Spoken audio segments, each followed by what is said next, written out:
भारत में 14 राज्य ऐसे हैं, प्रदेश, जिसमें हिंदू होके भी हिंदू संस्कृति का पालन नहीं कोई करता। आपका जो भारत वर्ष है वो कितना बट गया और कितना रह गया है, छट के ये ध्यान रखो। और भाई जहाज में अगर बैठ जाओ तो 1.5 घंटे में खत्म हो जाता है भारत। तो हिंदू बचने वाला तो तुम्हारा नामो निशान भी रहने वाला नहीं है।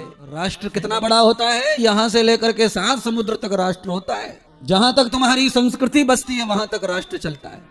आप केवल राष्ट्र को इतना मत समझ लेना, नेपाल का बॉर्डर, पाकिस्तान का बॉर्डर, चीन का बॉर्डर, ये राष्ट्र नहीं है, ये देश है।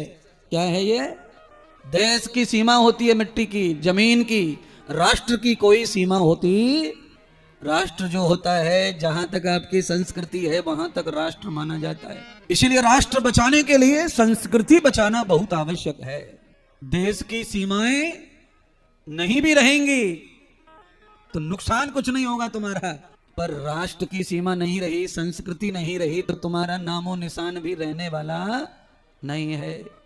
Indonesia, Burma, Malaysia, Thailand, Vietnam, Sri Lanka, Bangladesh, Pakistan, Nepal, Paris, Morris, ये इतनी सारे तुम्हारे राष्ट्र हैं और ये सब तुम हो। इतना बड़ा भारत वर्ष था। अब भारत वर्ष कितना बड़ा हो गया है, हवाई जहाज में अगर बैठ जाओ तो 1.5 घंटे में खत्म हो जाता है भारत। क्यों? भारत को खत्म करने वाली शक्तियां कोई नहीं है, भारत की संस्कृति कमजोर पड़ रही है, इसलिए भारत खत्म हो जाएगा, हो रहा है। और जो देश घटने लग गया, जिसमें से देश निकलने लग गए, धीरे धीरे वो जड़ से मिट जाता है। तो आपका जो भारत वर्ष है वो कितना बट गया और कितना रह गया है, छट के ये ध्यान रखो। और आज भी बटने के कगार पर आ गया है और छोटा होगा, क्योंकि तुम्हारी संस्कृति ही पूरे भारत में नहीं पनप रही है, यहीं खत्म हो रही है। भारत में 14 राज्य ऐसे हैं, प्रदेश, जिसमें हिंदू होके भी हिंदू संस्कृति का पालन नहीं कोई करता और वो दूसरा देश बनाने की जिद करने पे तुले हुए हैं।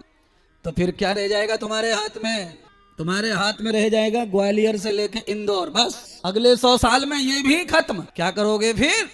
इसीलिए मैं कहता हूं कि अपने बाल गोपाल को समय पर यज्ञोपवीत पहनाओ, समय पर गुरु मंत्र दिलवाओ, समय पे कंठी दिलवाओ, समय पे महात्माओं से मिलवाओ, समय पे महात्माओं का शिष्य बनाओ, समय पर गीता भागवत का अध्ययन कराओ, अपने स्कूलों में जाओ लड़ाई करो, अपने डीएम के पास में जाओ लड़ाई करो और उसको कहो कि स्कूलों में गीता पढ़ाई जाए, स्कूलों में वेद पढ़ाया जाए, नहीं तो तुम्हारी संस्कृति नहीं बचेगी।